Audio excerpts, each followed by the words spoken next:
कोपरगाव तालुक्यातील वारी गावासह परिसराला पाणी पुरवठा करणारी पाण्याची टाकी गुरुवारी 5 मार्च रोजी कोसळली आहे। ही टाकी 14व्या वित्त आयोगाच्या निधीतून सन 2015-16 साली तयार करण्यात आली होती।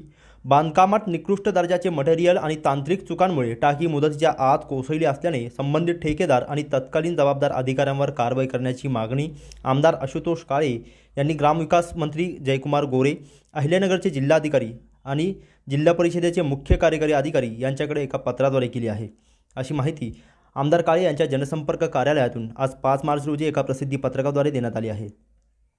यात पुढे म्हटले आहेत की वारी गावाला या टाकीतून नियमित आणि स्वच्छ पाणी पुरवठा केला जात होता, मात्र संबंधित ठेकेदार आणि देखरेख करणाऱ्या अधिकाऱ्यांनी संगनमताने या टाकीचे काम अत्यंत निकृष्ट दर्जाचे केल्याने टाकी कोसळली आहे। या दुर्घटनेमुळे वारी गावाचा पाणी पुरवठा पूर्णपणे ठप्प झाला असून ऐन उन्हाळ्याच्या दिवसांमध्ये ग्रामस्थांवर पाण्यासाठी वणवण करण्याची वेळ आली आहे।